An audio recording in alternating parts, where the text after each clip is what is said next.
Well, 6:47 now, and as the holidays wrap up, we open the door to a new year. One local doctor is raising awareness to doors she has opened on the other side of the world. Pediatrician Celina Moore and her fiancé Dr. Simpson founded the Akoma Ntoso Foundation. It's a nonprofit partnership between American and Ghanaian volunteering groups to contribute to the well-being, healthy lifestyle, and educational enhancement of residents in disadvantaged communities in rural Ghana. And our Danny Travis sat down with her to learn more of how she's making a difference all over the world, one person at a time. Danny? Yeah, Matt and Samuel, it's an inspiring story as it is. And then I found out that inspiration comes from her parents. Dr. Moore says West Africa is where her parents met and fell in love, and that's why she feels she has a calling to that part of the world. And then, you guys, it gets better. In 2018, she joined a group of pre-med FAU students as their faculty preceptor on their Ghana trip. And then that's when she saw the need for medical attention in that area and decided to take action.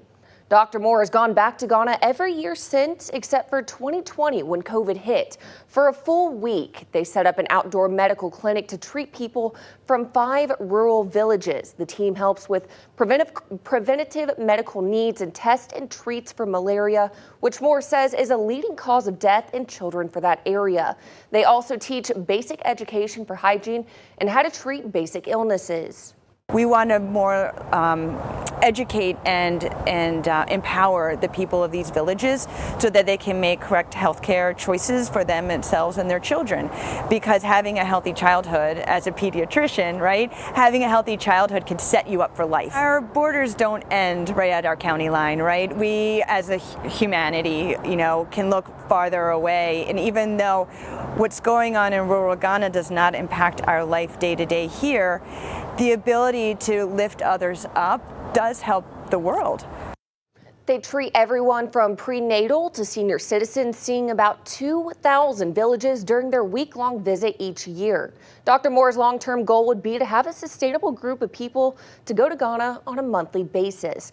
Now, Moore says even though her next trip isn't until the first part of July 2023, it's never too early to start thinking about how you could play a part in it. So if you'd like to donate supplies, money, or even frequent flyer miles, or even volunteer, visit our website, cbs12.com, for more details. It's amazing what this doctor does. This is an area, again, like you said, no doctors, no medicine. If it wasn't for her, they wouldn't be getting any care at all. Exactly. And like Dr. Moore says, it really doesn't impact our day-to-day lives here in South Florida, but it's amazing to see one person such as Dr. Moore really just step up and try to make a difference in the world. Oh, such an inspiring story, Danny. Absolutely. Thank you. A new ruling for the new year. The 11th Circuit Court of Appeals has ruled one Florida school did not violate the U.S. Constitution when it said students are only allowed to use the bathroom corresponding to their biological sex. Yeah, this has been an ongoing battle since 2017. Our Victoria DeCardenas joining us live tonight with the ruling and reaction. Yeah, Jim and Liz, like you mentioned, that lawsuit stemming from 2017 when a male transgender student tried to use the bathroom as a male. They weren't allowed. They then sued the school, saying that they should be able to use the bathroom, especially after changing all of their identification documents to reflect their transition. But the court disagreed with that. And since that, there's been mixed reactions, especially with a 7-4 ruling from the Court of Appeals. The court is right in their agreement with standing up to the Constitution and stating that we are going to follow, biological sex. Friday's ruling from the 11th Circuit Court of Appeals has ruled transgender students must use the bathroom in which they biologically correspond to, ruling that Florida's St. John County School Board did not discriminate against transgender students based on sex or violate federal civil rights law. It's just one more thing of the government of the United States saying, you don't matter, you don't count. And that's very distressing. Michael Reardon with the Compass LGBTQ Community Center in Lake Worth Beach says this ruling is making schools less safe for trans kids.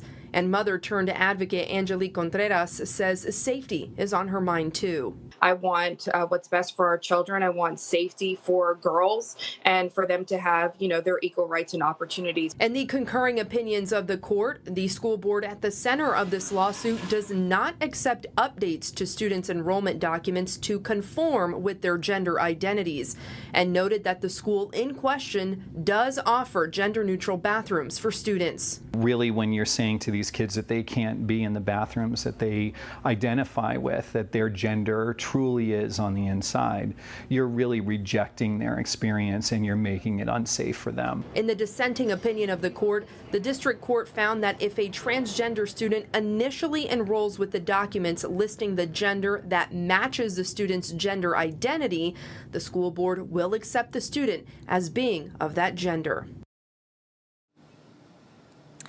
And one item that was brought up several times in that opinion is the definition of sex under Title IX. And some judges say that sex only means the biological makeup at birth. Some of the dissenting judges say that it could include gender and gender identities, and says that Congress should look into the matter and explicitly define sex under Title IX.